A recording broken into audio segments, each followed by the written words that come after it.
Señor Rego, tiene usted la palabra.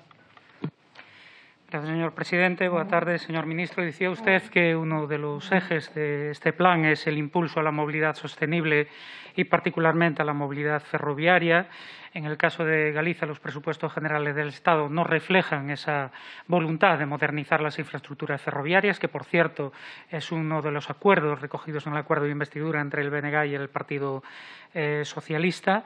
Esperamos que con los fondos europeos corrijan ustedes unos presupuestos que claramente fueron discriminatorios con nuestro país, porque, verdad, en esos presupuestos las únicas inversiones realmente importantes es en la línea entre Ourense y Lugo, pero no hay inversiones en líneas que llevan más de 100 años, desde principios del siglo XX, sin modificaciones sustanciales, como la línea entre A Coruña y Lugo, la línea Coruña-Ferrol o la salida sur de Vigo, o incluso la conexión ferroviaria de Santiago con Lugo. Por lo tanto, ¿qué proyectos, qué previsiones tienen para ejecutar esa modernización? En segundo lugar, hablaba de una inversión de 1.600 millones en la modernización de las cercanías ferroviarias. Ya le decíamos en esa altura que si es solo para la modernización de las cercanías ferroviarias, ni un solo de esos euros, de esos 1.600 millones de euros, va a ir a Galicia. La única vía que tiene esa consideración es la de ancho métrico entre Ferrol y Ortigueira. Entonces, la pregunta es, ¿con esos 1.600 millones también va a haber proyectos de implantación de las cercanías ferroviarias, por lo menos en el caso de Galicia, las áreas metropolitanas de A Coruña, de Santiago y de Pontevedra, Vigo? En tercer lugar, se prevé o está prevista la condonación de 400 millones de la deuda del puerto de Valencia, pero no de 200 millones del puerto de A Coruña, ¿no?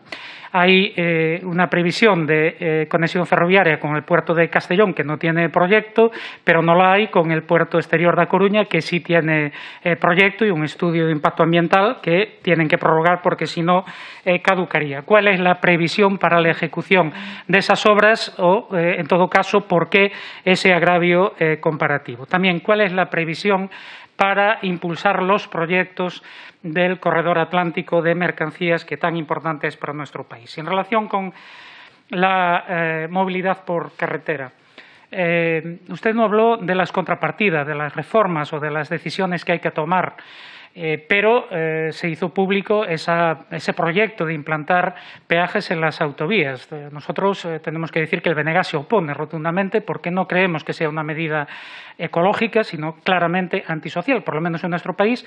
Para empezar, porque no existen alternativas de transporte público, de transporte ferroviario, ni de viajeros ni de mercancías que pueda ser mínimamente eficaz, y en segundo lugar por nuestra posición geográfica periférica en la península de Europa, que nos hace dependientes de esas vías. Por lo tanto, creemos que es una medida simplemente antisocial y discriminatoria con Galicia. Pero es que además ustedes aún no cumplieron el acuerdo de bonificar los peajes de la AP9. ¿Para cuándo van a ser esos peajes de la AP9?